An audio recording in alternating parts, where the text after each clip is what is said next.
Okay, great. Wonderful. We're live streaming on Instagram as well now. So, welcome to those of you who joined us on Instagram. I'm so glad that you're here and that we're here together.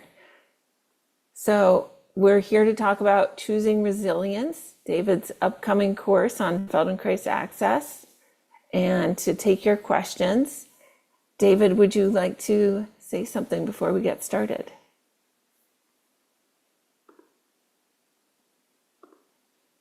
David, you're muted.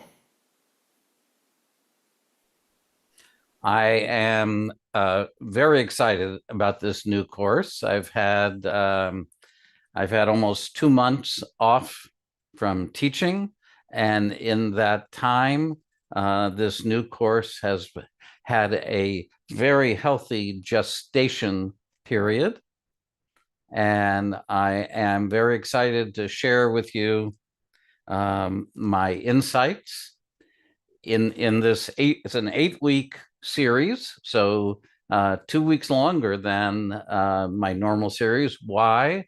Because what I will be teaching will be substantial, important, and I felt it needed the extra 2 weeks.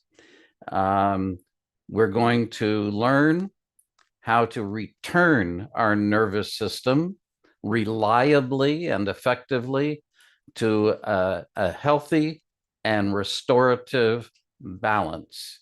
I think it's also important that to differentiate this course from things I've done in the past. It's not just that most of the lessons will be new and original, but it's also that I think this course will have a very important practical element that the previous courses have not had, which is that we will be engaged in identifying and learning the skills that we each need, and each of us may have different things we need to learn to change our personal neuromuscular patterns that we invoke in times of stress and difficulty and anxiety. So we each learned, I'm sorry to be going on, but I would say that we have each, you and I and everyone has, we evolved certain habits, habitual ways that we respond to challenge, to stress, to difficult times. And at this moment, the world has difficult times in abundance, and we are going to learn the skills to be able to maintain our internal health and balance no matter what is happening, in spite of or in the midst of the stressors in the outside world. So I won't say anything else because maybe there are some questions, but I'm happy to answer your questions, and I'm happy to keep talking about this class. Wonderful. Thank you, David. Wonderful. Thank you, David, for that. Rafa V wrote into YouTube with some gratitude, and that's really nice. Thank you, Rafa. And Elise is writing that they have a question that deals with neuropathy and nerve impingement. But there's not an actual question. Elise, maybe you want to write in some further details about your question, or David, you could address how this class will help with neuropathy and nerve impingement. Well, firstly, neuropathy means a lack of sensation, usually, often in the feet, sometimes in the hands. It would be nice to have more specifics. This course is not going to direct itself head on towards trying to help neuropathy, but I will say that our ongoing stress makes neuropathy worse. And that you can take that to the bank. Ongoing stress and not being able to move our nervous system to self-regulate and move our nervous system into a more restorative state will make neuropathy worse, because because stress affects your circulation, and neuropathy and circulation are often very tied together, especially when it's a neuropathy in our feet. Neuropathy in the hands is usually related to stress in our neck and the organization of our neck. All of the lessons we do will help improve our overall organization, our overall posture. But there's so much to do in this course that to address in this course that I don't think I'll be able to speak directly to neuropathy. But I'm happy to receive your question, happy to receive an email if you want to write to me through Kajabi, our Kajabi platform. I'm happy to answer your question. Alina, maybe you can add the communications email into the YouTube platform. Thank you. Nancy is writing in and wants to know about how to deal with erratic high blood pressure. Well, again, this is a medical question that you're asking me, but would I say that erratic high blood pressure is probably worsened and maybe even related to stress? Absolutely. So when in our normal response, and we know a lot about our physiological response to stress, one of the things that is secreted hormonally is the hormone adrenaline. And what does adrenaline do? It raises blood pressure, because the roots, if you will, the biological roots of our stress response is the response that any animal that's been preserved for millions of years, that any animal has to an emergency.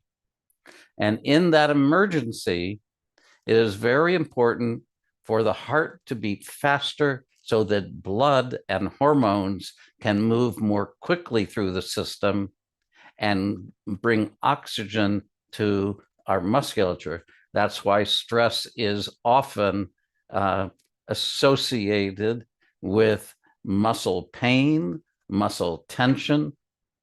So it has a huge effect on blood pressure and raising blood pressure. So erratic blood pressure can also mean that your blood pressure goes down. It's not always up, but in general, stress, not always, but in general, stress will increase our blood pressure. Great, thank you, David. Patricia is asking, I'm taking your posture class right now. I imagine it's Posture for Life. How does this class differ?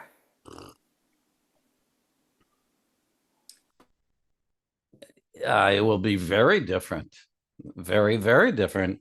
The posture series is concerned with helping you. The primary concern is helping you to get more comfortable being fully upright.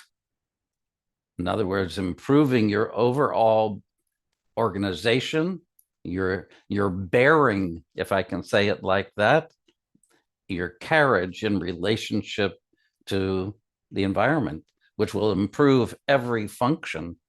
Now, here are concerned that, anyway, there won't, I don't think there will be much overlap. Of course, the teacher is the same, and the methodology being used is the same or similar, but I don't think there'll be a lot of overlap with the posture class. Although I will say that the effect of the lessons in that series ought to be able to help you to reduce the chronic effect, the effect of chronic stress on your posture.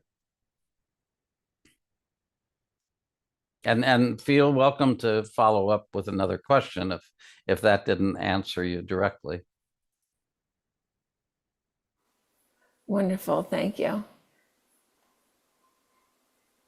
I have a question. I was wondering, David, if you could talk about resilience and explain what you mean by resilience.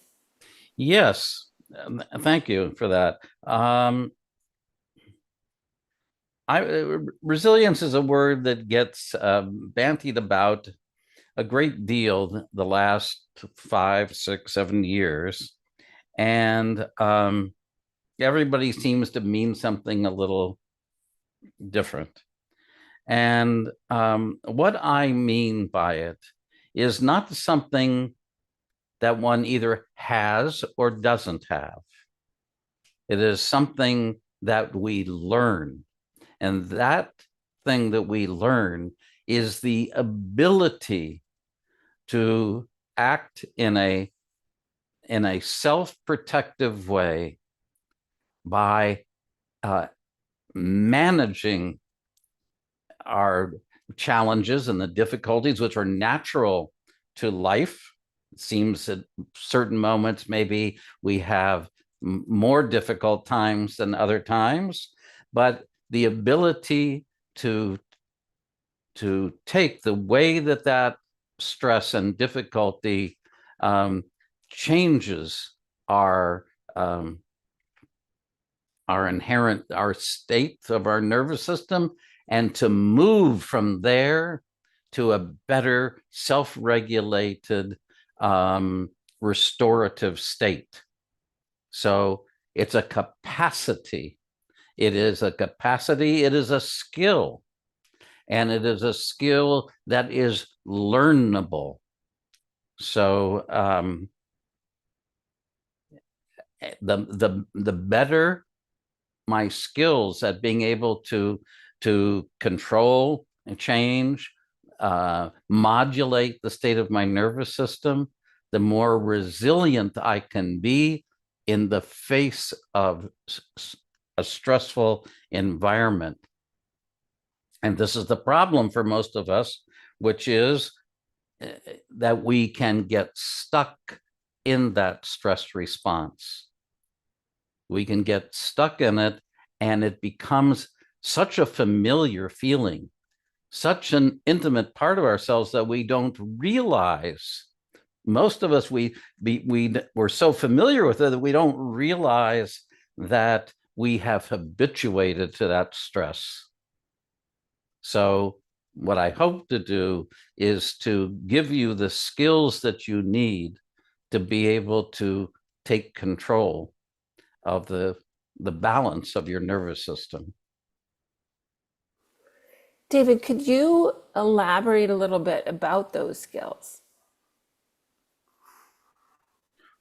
Well, the thing I would like to highlight is that those skills have to do with a body.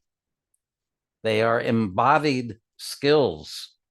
They are skills that involve the ability to identify sensation, our sensory state, where, for example, we all respond to stress a little differently.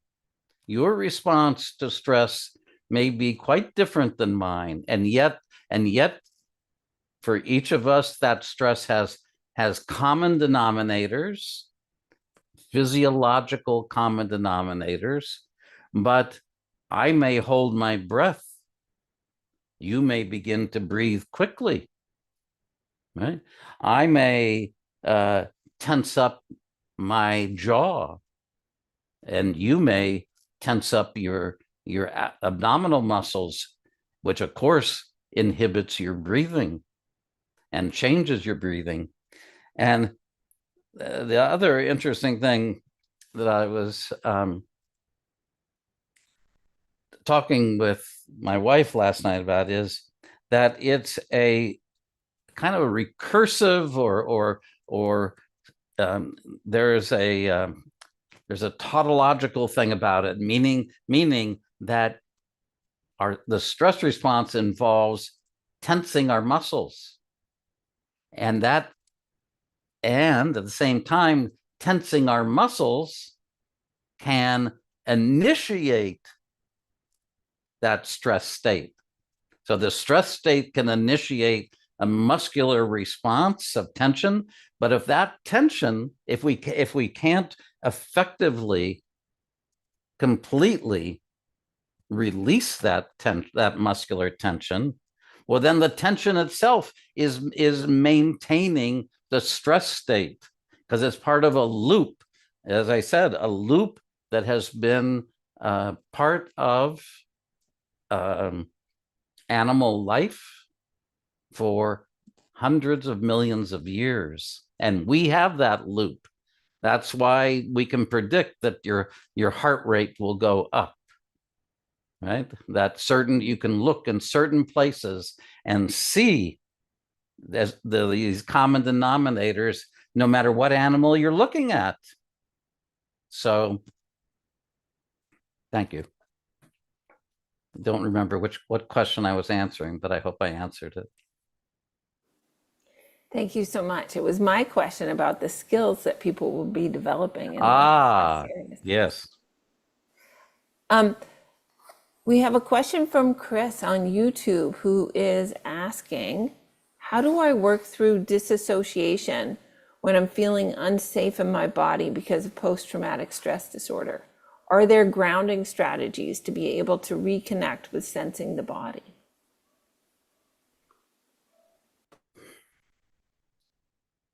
That's a great question.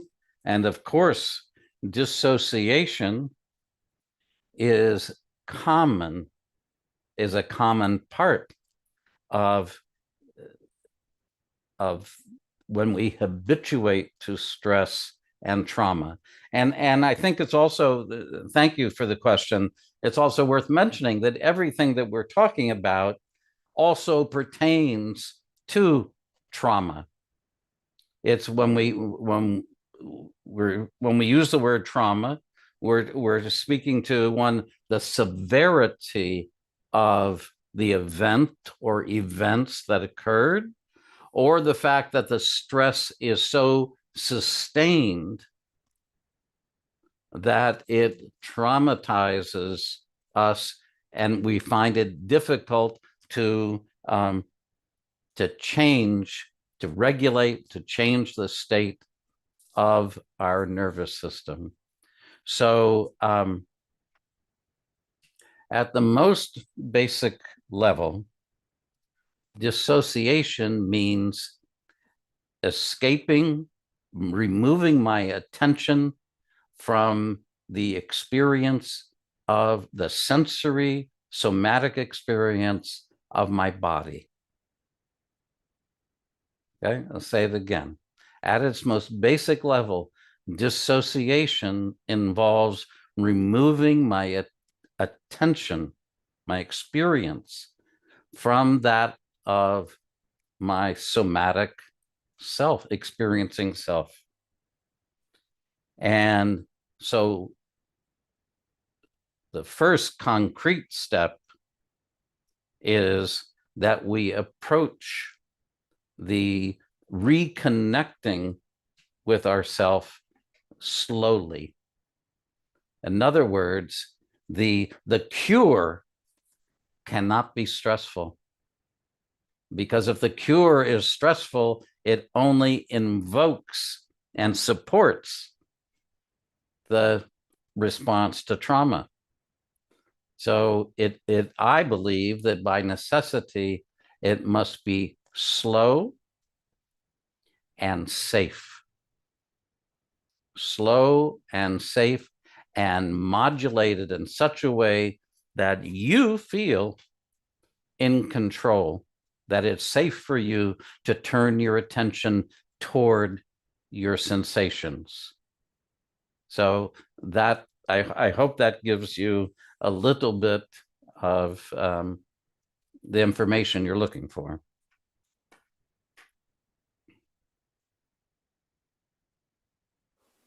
Wonderful. Thank you, David. And a question from someone whose name is not listed. Question on YouTube. Can you address strategies to use when we are triggered by the news, being thrown back to old experiences in a dictatorship and our parents' experiences during the Nazi era? I feel panicked.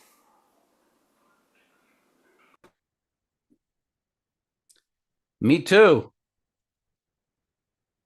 So, yes, of course, the events in the world are part of what has prompted Feldenkrais Access to ask me to teach this course and address these difficulties.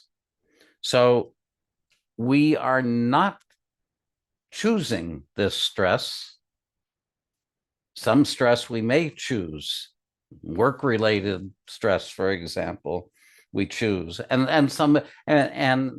if it, I don't know if you have children or have had children, but often having children can be stressful, and so, but I can put that as a stress that I choose. The stresses that are going on now in the outside world are not something that we are choosing. And that makes it seem all the more serious and sometimes debilitating and challenging. But responding to these outside events, which of course you do, you're not going to put your head in the sand completely. None of us are, and none of us can put our head in the sand, no matter how hard we try. But we need to be able to protect ourselves. You need to be able to protect yourself, because in the main, unless it's except with the exception of a very short-term event, in the main, the effect of stress is damaging to ourselves. I'll say it again, the effect of stress is damaging to ourselves, to our emotional life, to our psychological life, to our body, to our cardiovascular system, to our digestion, to our ability to sleep, to our ability to feel safe. So prolonged stress is, in the main, damaging to us and to our well-being. And so it's extremely important that we have coping mechanisms and that we have the ability, even though when you hear the news, and I understand it may not be good news, when you hear the news, you're going to hear it, but you need to also be able to protect yourself and to decrease that stress response. You need to be able to maintain the perspective that there's a separation between yourself and those events outside. That's the problem. When we respond to an event that's occurring right now in as if it's invoking an event that happened in the past, that means my stress levels go up exponentially. Okay? So that's exactly what we're going to address in this class series. And thank you. And David, I know that one of the ways that you're planning on addressing that is by offering the students short lessons called, I believe you're referring to them as boosters, that will be taught following each class in order for people to intervene in their stress response. Can you say more about that? Well, you said it very well. I think the classes will consist of a lesson, a substantial lesson. Say, let's imagine 45 minutes long. But then we will take an additional 10 minutes or so to do one or two very short boosts, we're calling them, that you can use in the moment. So you need tools that you can use that are substantial. But I think because stress is so prevalent right now, I think we also need very short, quick, but effective tools that we can use in the moment. So you give the example of listening to the news. Well, you may find, you listen to that news, you may find that 5 minutes after that news, you realize, 5 minutes after listening to that news, you find that your breathing has changed. You find that your jaw is tight. So we need, and you may be driving, you may be on the bus, you may be walking. So not in a situation where you say, oh, okay, I'm going to lie on the floor on my bed and do that Feldenkrais lesson that was so effective. But you need short things that you can use in without interrupting your everyday life. So tools that will invoke the state that we developed in the longer lesson and have a way of bringing them forward in the moment. And in that way, I'll tell you something interesting, in that way we learn the fundamental skill of interrupting our habitual automatic response. Remember, I said earlier that we all have learned our own individual way of responding to stress. So we each need our own, we will find in this course that we each can develop an individual way of intervening in that stress response and stopping it. You have to learn to identify it first. You have to know that your breathing has changed in order to restore your breathing that is supportive and restorative. Wonderful. Thank you, David. We have a question from Lisa who's asking, what tools can you recommend for adult caregivers who get triggered by childhood trauma?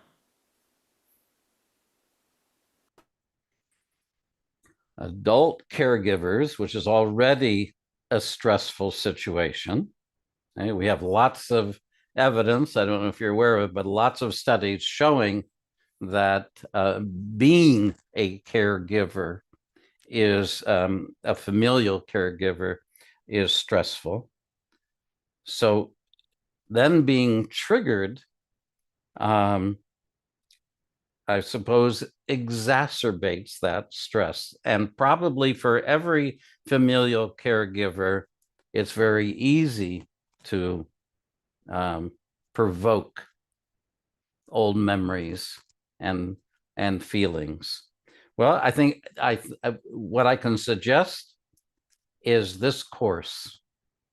What I can suggest is this course will, as I said at the outset, this is going to be oriented towards practical skills that you can use.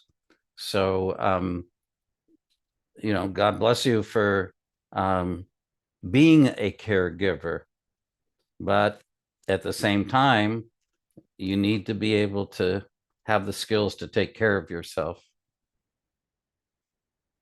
I mean, we have other courses that I've taught that would be useful for you if somehow you can't take this one. But right now, this is, I think, is going to be the closest, the best fit for you.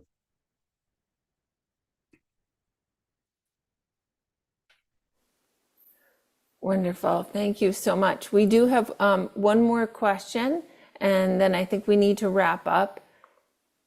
From the Garden says, your lessons have rescued me, and I want to thank you, David, for everything. I know many people who would benefit hugely, but they won't try Feldenkrais. Why do they resist so much? Great question. Well, probably there's could be many reasons, but one is probably the name. We are a little bit burdened by Dr. Feldenkrais's name, and as you know, I was one of his earliest students and studied with him for over a decade. And I without getting distracted, I just want to say that this issue that we're talking about today, this issue was fundamental to Dr. Feldenkrais's thinking, that he felt that in order to optimize the conditions for learning, we need to be able to bring the nervous system away from that stress response. That was the most, that needed to happen first. And that because, and it was very clever, you don't want to get the new learning linked up with the stress response. So back to your question. I think I think the time of the class, in other words, the fact that the class is an hour long, could be a challenge for some people. I think that it's different. People are accustomed to working hard with exercise and to tensing themselves, tensing their muscles, and we're not doing that. We're approaching the task of human improvement and change from a completely different direction, a completely different methodology than what people are familiar with. But tell them that they can come to the first class always for free. So there's no risk involved. Not only that, but it takes a lot of practice to take care of ourselves. And like the person who asked about being an adult caregiver, sometimes we can focus on what's external for so much of our lives that we forget what it feels like to turn inward and to nurture ourselves. And that's a skill, and it takes practice. So somebody may not like it the first time they try it, but then over time they can feel the benefits start to develop. That's right. And I just want to say, in defense of most people, there was probably a very good reason that we turned our attention away from ourselves. Remember, we had that question at the beginning about dissociative states, right? So that most of us had a very, very good reason to turn our attention away from what we were feeling. Because what we were feeling, firstly, as children, we didn't understand it. It made us uncomfortable. We knew we were unhappy.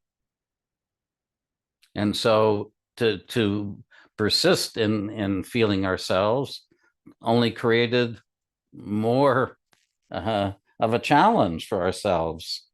So I just want to go back to the answer that I gave to that person, for all of us, that this coming back to the magic that happens when we turn our attention inwardly in a very deliberate way.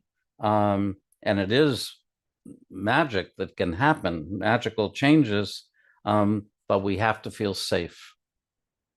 We have to feel comfortable doing it. Well, thank you so much, David. And thank you so much to the people who joined us today. It means so much. And I hope that we will see you on April 3rd for the first class. It's free, so please join and tell your friends. And David, please close us out. Well, thank you to you, Juniper, and to Alina, and to everybody who has come. I wish I could see you, but I look forward to seeing you in 2 weeks at the first class.